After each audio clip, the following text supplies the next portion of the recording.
There is a general rule I want to teach you today. It's called the number of results based on the number of independent variables. You must learn this rule. It will make your life easier. When there's one independent variable and one DV, there's one result. This is kind of common sense. Is there a mean difference? Is it significant? Is your correlation significant? I think we're used to that. When there are two independent variables and one dependent variable, there are three results.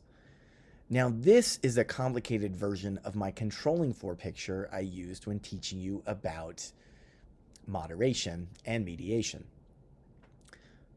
So essentially, one of our results is called the main effect of independent variable 1. And this is the pure effect of independent variable 1, controlling for all other effects. This is your unique of independent variable 1 after you remove independent variable 2 and the interaction. Now, there's the main effect of independent variable 2, which is also the same thing. It's just the pure effect of independent variable 2. I'm not going to re-teach that because it's the same. And then finally, there's the interaction, which is like where they overlap and equally influence the dependent variable together. But all I need you to realize from this slide, if you don't get that, I need you to get that there is a pure effect of independent variable 1 that we call the main effect of independent variable 1. There is a pure effect of independent variable 2 that we call the main effect of independent variable 2. And there is the interaction or the overlap between the two and how they impact the DV, and that is moderation.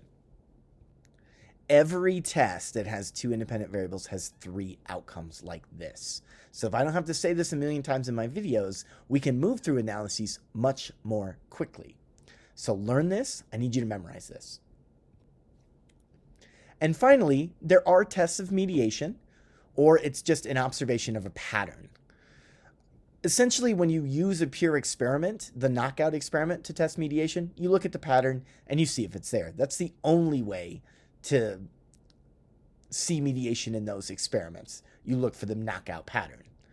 I'm not going to reteach the knockout pattern to save time. However, if your independent variable or mediator is continuous, there's a super easy test that we will use with Jamovi to test for mediation. I just want you to know this, because if you're testing for mediation, you need to either look for the pattern or you need to do the test. That is the last thing, the last setup that I need to quickly move through analyses.